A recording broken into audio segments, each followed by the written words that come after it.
TV La Capitale est une chaîne d'information dédiée aux régions de la Côte d'Ivoire. Vous êtes une institution, un ministère, une ONG, une petite et moyenne entreprise, une agence de transport ou d'hôtellerie, un établissement scolaire ou un promoteur d'événements? Ça tombe bien!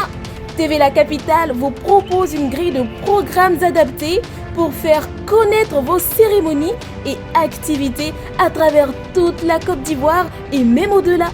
Alors, contactez-nous au +225 27 33 74 70 27 ou au 05 75 95 48 91. TV La Capitale, la chaîne au cœur des régions. TV La Capitale, la chaîne des régions. TV La Capitale est désormais à votre portée. Accessible sur Android, tablette et ordinateur, il vous suffit juste de visiter www.tvlacapitale.com pour suivre la chaîne en direct. Et nous vous proposons une couverture complète de l'actualité en Côte d'Ivoire, du nord au sud, en passant de l'est à l'ouest, sans oublier le centre. Et grâce à notre journal diffusé toutes les 2 heures et nos nombreuses émissions, restez informés en temps réel, car TV La Capitale, c'est la véritable chaîne des régions. TV La Capitale, la chaîne des régions.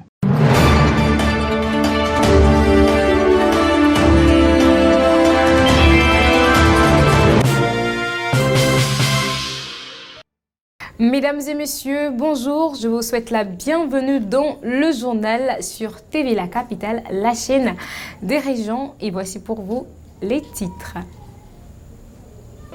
Atelier de renforcement des capacités de 25 acteurs de la société civile à Yamoussoukro, 10e congrès du CIVCO, également à Yamoussoukro, célébration de la journée mondiale de lutte contre le travail des enfants, toujours à Yamoussoukro. Valorisation de la culture, le Festica 2025 placé sous le signe de l'unité et de la cohésion sociale à Didiéville.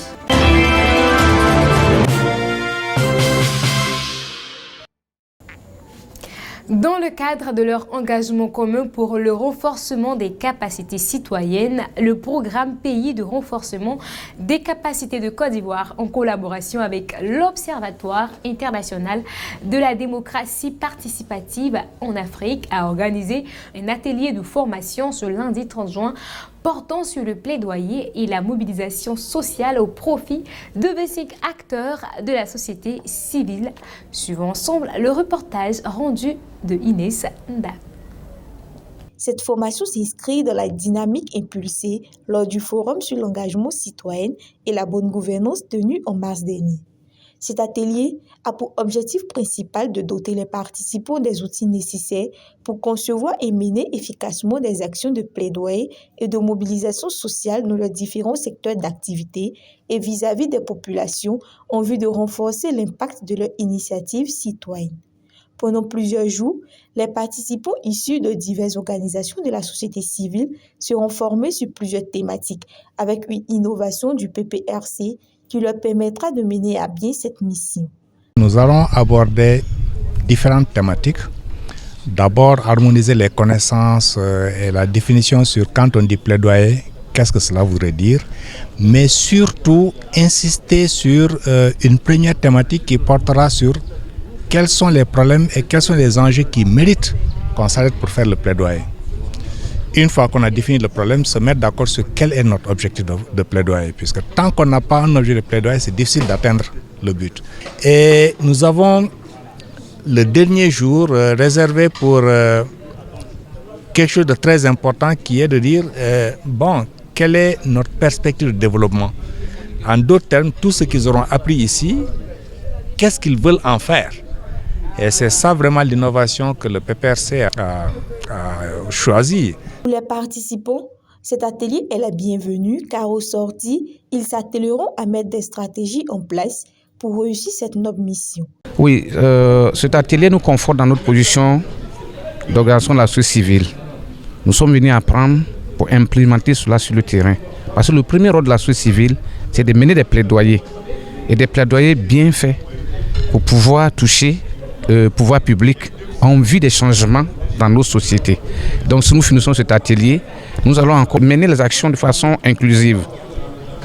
Il faut le faire avec l'intelligence collective, par des consultations, par des études sur le terrain, pour la connaissance du terrain, afin de faire un plaidoyer qui peut aboutir comme il se doit et être vraiment convaincant. Pour le programme Pays de renforcement des capacités, c'est une initiative précieuse que chaque acteur devrait s'approprier et suivre avec assiduité tout en soulignant l'importance que jouent les acteurs de la société civile dans l'aboutissement d'un changement concret. Les organisations de la société civile apparaissent comme des piliers incontournables de la démocratie et des vecteurs de la transformation sociale. Je voudrais vous inviter à une écoute assidue, une participation active, des échanges cordiaux. Et j'ose espérer que cet atelier sera également une opportunité de partage de vos expériences et d'apprentissage mutuel. Appuyé par la Banque mondiale, cette collaboration entre le PPRC et l'OIDP Afrique réaffirme ensemble leur volonté de promouvoir une société civile structurée et capable d'influencer positivement les politiques publiques. Au sortir donc de cet atelier, les participants seront mieux outillés à concevoir et mettre en œuvre des initiatives compétentes pour la conduite claire du changement sociétal. Appelé congrès de la maturité, le 10e congrès de la Société ivoirienne de chirurgie orthopédique et traumatologique, après un bilan satisfaisant, souhaite à mieux s'orienter dans l'amélioration de la qualité des soins des patients. C'est dans ce cadre qu'elle a organisé du 26 au 28 juin dernier ce congrès. Le point avec Inès Nda.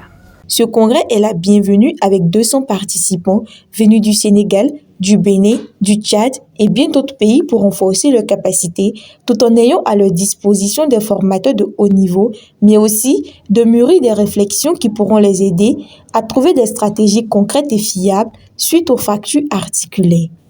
En effet, le thème de ce 10e rassemblement est les lésions articulaires, c'est-à-dire avoir un contact entre deux os qui peuvent affecter le cartilage, les ligaments, les tendons ou la capsule articulaire qui peuvent causer des traumatismes. Sur ces idées-là qu'on a fondé le congrès de cette année, c'est sur ça qu'on va réfléchir. On a déjà commencé ce matin avec le panel qui a réuni pas mal de spécialistes, des urgentistes de tous bords. On a discuté, les débats vont se poursuivre pour trouver le meilleur moyen de prendre en charge les blessés dans ces situations. Que chacun donne le maximum de ses connaissances, apprenne le maximum pour que on puisse améliorer la prise en charge des blessés partout où on se trouve. Un message très important a été lancé aux participants, celui de véritablement s'approprier ce congrès qui pourrait aider à la lutte contre de nombreux accidents. Mais le congrès de la maturité, c'est dit qu'on a pu maintenir la cohésion, on a pu renforcer la capacité des apprenants et aujourd'hui on a eu des prix. Et nous avons un confrère qui a fabriqué un fixateur externe qui marche. Nous avons un confrère qui a été premier à un concours africain. Je pense que nous sommes sur la bonne voie et nous souhaitons appuyer les autorités. En même temps, nous souhaitons que les autorités nous donnent les moyens dans nos différents services pour rendre le meilleur service que nous pouvons à la population qui demande. Et congrès qui a été animé de panels, d'échanges et surtout de belles réflexions. Ça a été aussi pour les participants de nouer les liens de solidarité médicale. Ce rassemblement est une tribune unique pour discuter et élaborer à la prise en charge des patients et œuvrer pour une orthopédie humaine et engagée.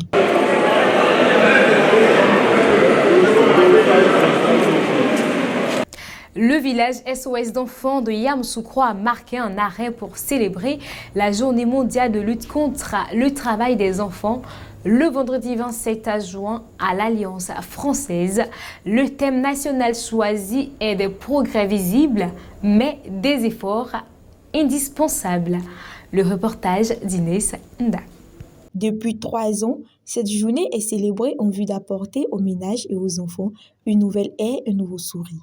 Ainsi, à travers son projet Tonsi Bagage, qui s'inscrit dans le cadre du programme d'appui à l'autonomisation des jeunes filles et des jeunes garçons, appuie de la main à 150 personnes.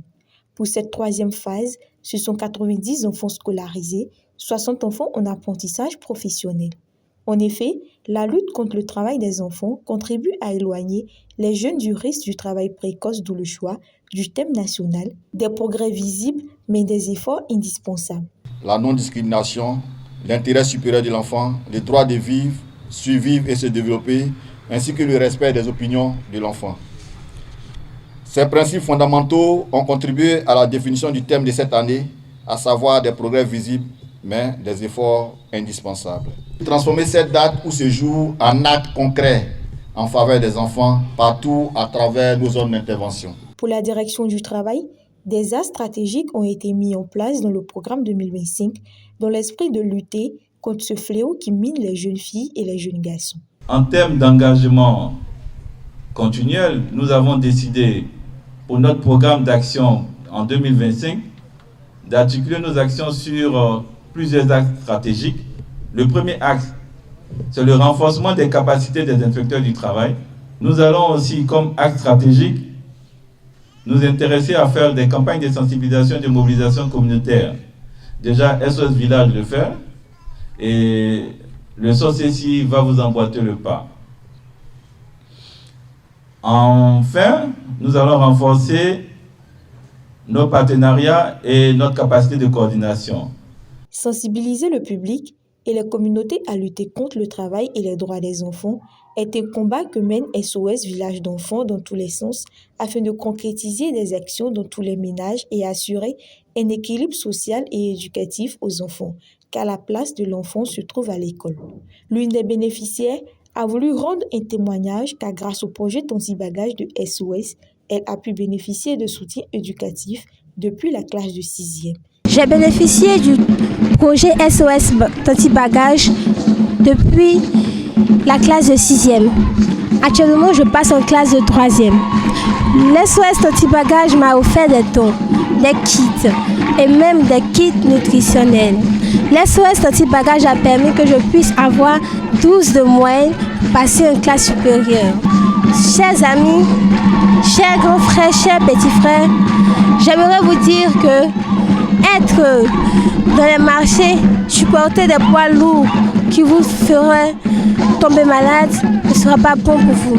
J'aimerais que vous-même vous puissiez savoir que votre place se trouve à l'école et votre place se trouve dans la famille. Cette journée est non seulement une célébration, c'est un engagement de proximité, une réflexion sur un fléau afin de trouver des stratégies pour lutter ensemble contre le droit et le travail précoce des enfants. C'est aussi une interpellation collective.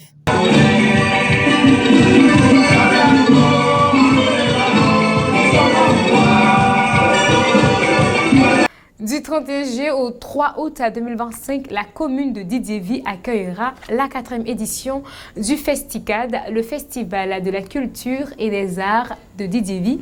Cet événement culturel d'envergure se tiendra cette année sous le thème de la cohésion sociale avec pour objectif de renforcer le vivre ensemble entre les populations et de promouvoir un développement durable et inclusif dans le département.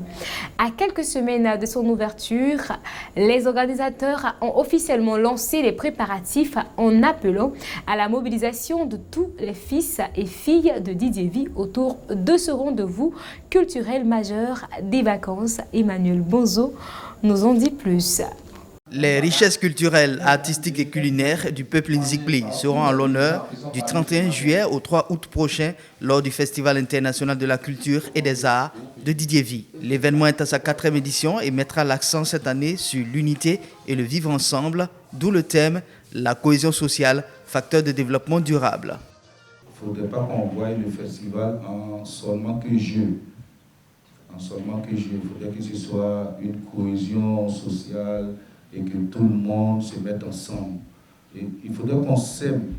Chers frères et sœurs, le développement durable commence par des cœurs unis, des communautés réconciliées, des peuples fiers de leur identité et tournés vers un avenir commun. Alors que le Festicad 2025 soit un pont entre les générations, un appel à la tolérance, un hommage à nos traditions et un élan nouveau vers la paix et le progrès. L'unité des peuples de Didier Vie et la fierté de leur culture seront donc au cœur de l'édition 2025 du Festicad. Cette année, à côté des activités habituelles de l'événement, le festival s'ouvre également à d'autres rythmes traditionnels comme le Zaouli de Boisflé. Une valorisation et promotion de l'authenticité des peuples, saluée et encouragée par les gardiens des us et coutumes des traditions ancestrales. Parce que les anciens trucs qui étaient là avant, on peut dire que c'est perdu. Mais nous sommes en train de reprendre, ils sont en train de reprendre. Donc on dit merci à Dizo pour que ce chemin qu'il est en train de prendre là puisse réussir, que Dieu même met sa main dedans, pour que tous nos enfants qui vont venir connaissent ça, pour que la ville de Didier Vie puisse évoluer. La 4e édition du Festicad convie donc les populations de Didier Vie et les visiteurs à un rendez-vous de célébration du riche patrimoine culturel et artistique de cette localité. Merci beaucoup de nous avoir suivis. Vous étiez avec Rebecca Silla sur TV La Capitale, la chaîne des régions pour le journal. On se donne rendez-vous à très bientôt pour une nouvelle édition. D'ici là, que Dieu vous bénisse.